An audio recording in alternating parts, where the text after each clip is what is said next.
The political junkies all know that next Tuesday is a primary day here in Idaho. And of course, we had the presidential primary a couple of months ago, but this is a primary for state and local county offices that is taking place. And we've had a series of guests joining us over the last few weeks.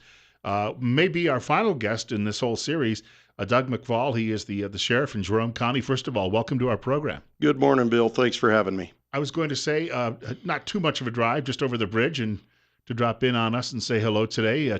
But you're likely familiar with a lot of people in the building. I know Benita caught you right away once you got here. He did. We go back when he worked for CanVT. We were just talking about the first time I met him. I looked at him and wasn't too sure who he was. But yeah, I've always had a positive working relationship with the media, and it works best on both ends. That's the philosophy of the Idaho State Police, and I think that is a good philosophy. And I seem to see that a lot in law enforcement in this area. And I was talking, in fact, with Dan Tom in the last half hour, but you have people who in the law enforcement in this part of the world who go out of their way to really have a public outreach.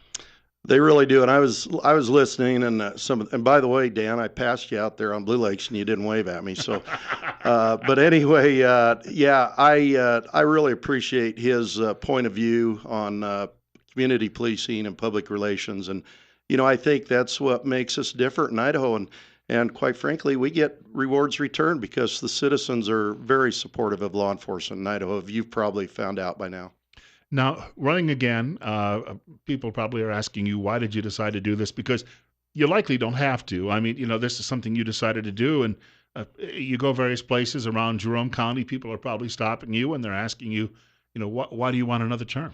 Well, you're right. I don't have to. I've retired on the public employees retirement system, but it's more.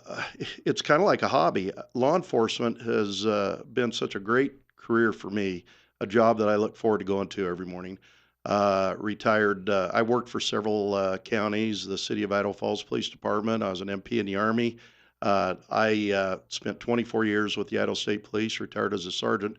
And I just thoroughly enjoyed going to work every day. And that's part of it. Plus, there's some projects that I'd like to finish up. There's some other things I'd like to do in retirement, but I'm not quite ready. I wasn't 100% sure I was going to run this year, but as the jail project come along, I decided, you know what, I want to enjoy that facility for a little while before I hang it up for good.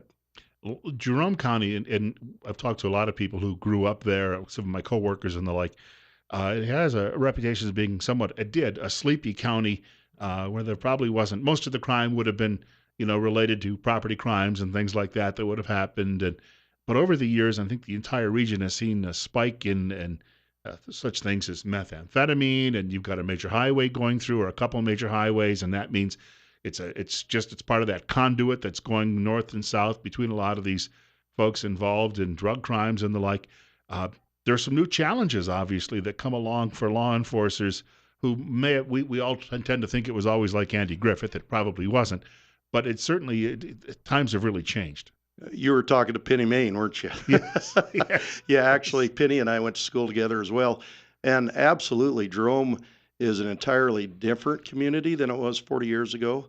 The reason I know it's 40 years ago is my 40th class reunions this year. So it's done a lot of changing. I don't like everything that it's changed. I miss the old hometown Jerome that we had back when I grew up.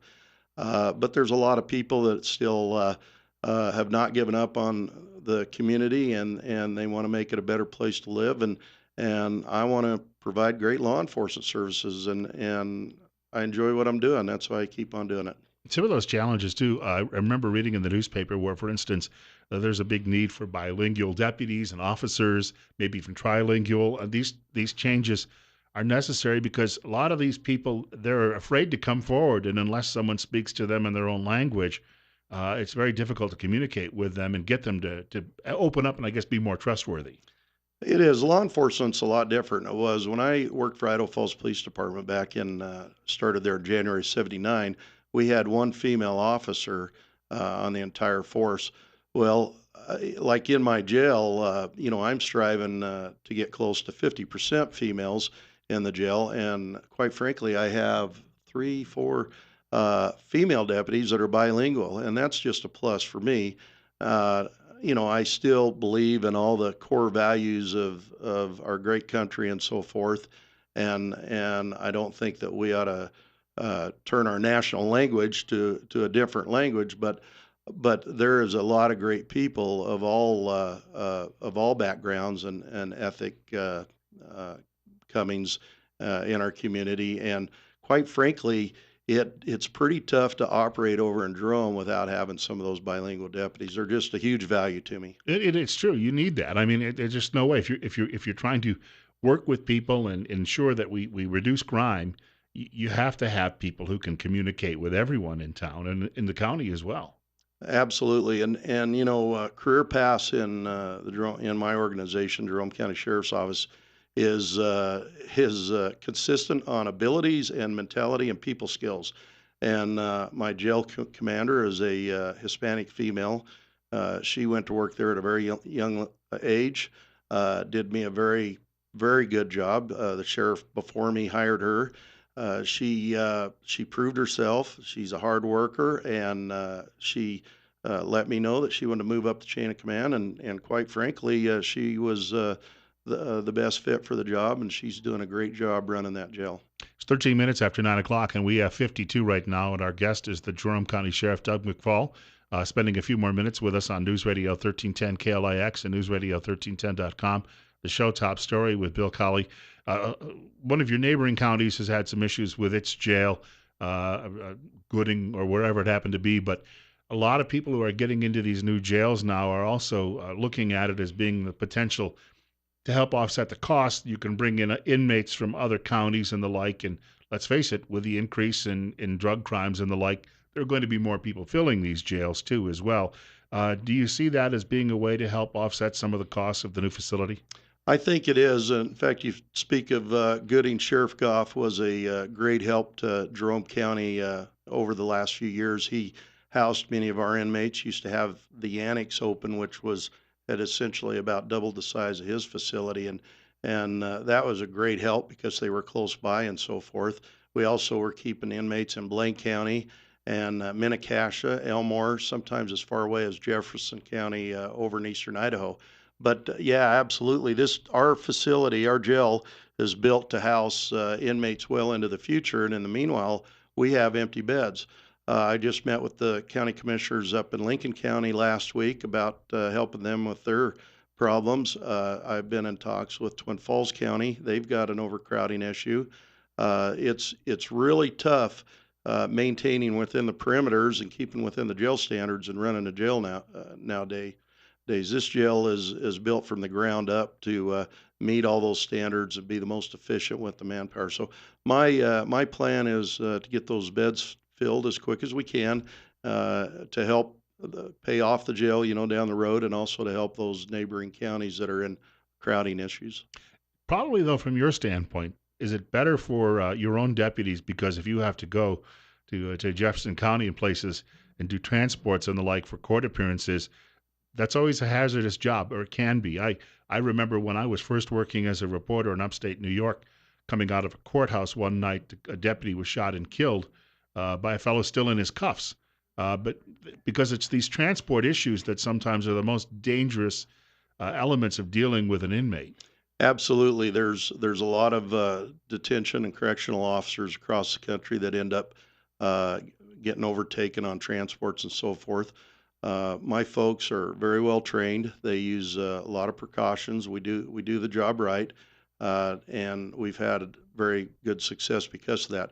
And the other aspect of that is it's expensive. You've got to pay someone's wages and benefits, and then you've also got to provide the vehicle and the maintenance and gas and tires, and it goes on and on. And if we've got multiple inmates we're transporting, or one that's really bad, we have to send two deputies. So it gets very expensive.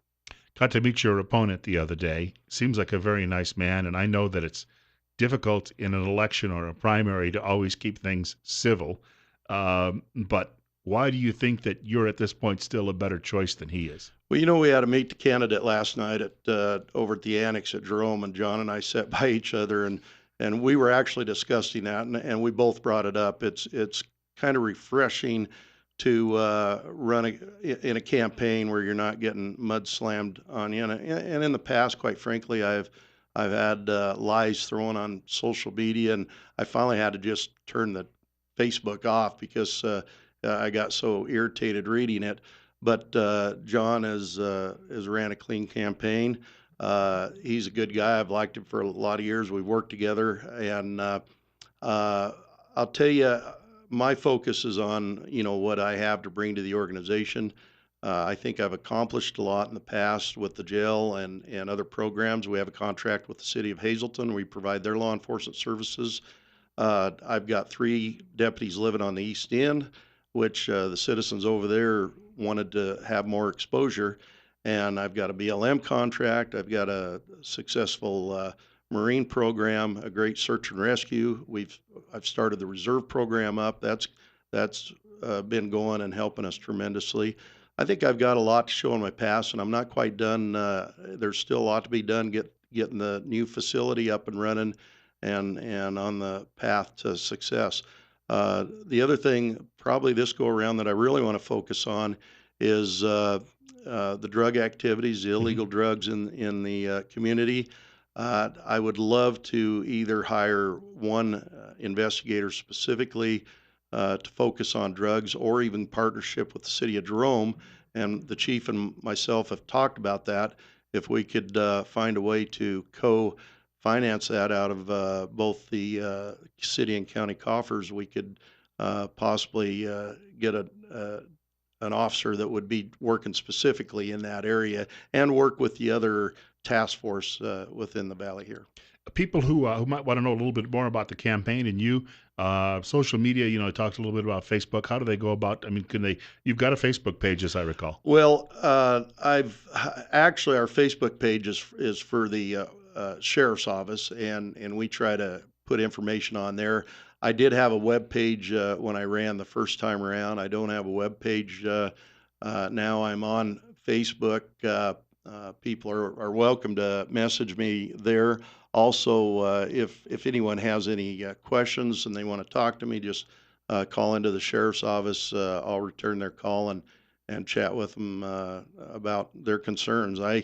I'm pretty well out in the community. I like being involved, and usually when things are going on out in the street, I'm out there. That's why, like with Benito out front there, and the reporters and the from KMBT and from the Times News, we're pretty much on a first name basis because they've all got my cell phone in their phones. I'll tell you what I told everyone else who's campaigning. Good luck, and we'll probably be talking again at some point soon, I would imagine. I want to thank Doug McFall for coming in this morning. He's the Jerome County Sheriff, and primary day is on next Tuesday. We remind people, if you're a Republican, you got to get out and vote, and have a safe trip back too, as well. Thank you, Bill. Have a good day. Appreciate it. Thank you. It's coming up on 9:20, and well, we're only up to 53, but we are on our way perhaps into the 70s today and into the 80s the next couple of days.